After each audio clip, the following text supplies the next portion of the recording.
আরাফাতের ময়দানের দোয়া মিস হয় না, দোয়া কবুল হয়। আমি আল্লাহর কাছে দোয়া করেছিলাম, আল্লাহ আমার আব্বা এবং আম্মার হজ করানোর আমার খুব ইচ্ছা, তো আমার সে শক্তি সামর্থ্য নাই, একজনকে করানোর টাকাও আমার কাছে নাই, আপাত দৃষ্টিতে সে টাকা আসার কোনো রাস্তাও নেই, কিন্তু তোমার খাজানায় তো অভাব নাই, আমি চাই তোমার কাছে তুমি ব্যবস্থা করে দাও।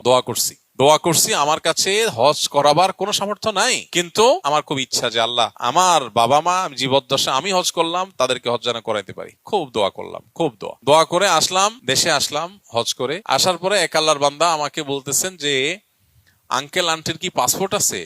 তাই বললাম না, থাকার কথা না, থাকলো আব্বার আছে মনে হয়, আম্মার থাকার কথা না। বলছে দুইটা একটু বানান, আমার একটু ইচ্ছা ওনাদের দুজনের হজ করার। ও প্রথমবার হয়েছে আব্বারটা শুধু। এরপরে আমেরিকা থেকে এক আল্লাহর বান্দি উনি বলতেছেন যে আপনার আব্বা আম্মাকে হজ করার আমার ইচ্ছা।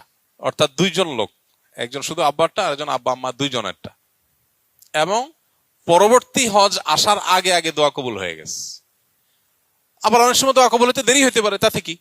এই জন্য হজ করার তাড়া, ব্যথা, দরদ এটা অন্তরে লালন করতে হবে, দোয়া করতে হবে, চোখের পানি ফেলতে হবে।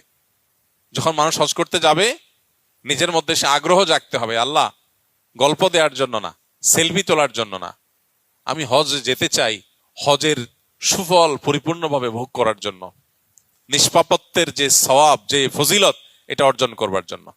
দোয়া করবো তো ইনশাআল্লাহ। আল্লাহ রাব্বুল আলামিন আমাদের সবাইকে বারবার, একবার না বারবার বাইতুল্লাহর জিয়ারতের তৌফিক নসিব করেন।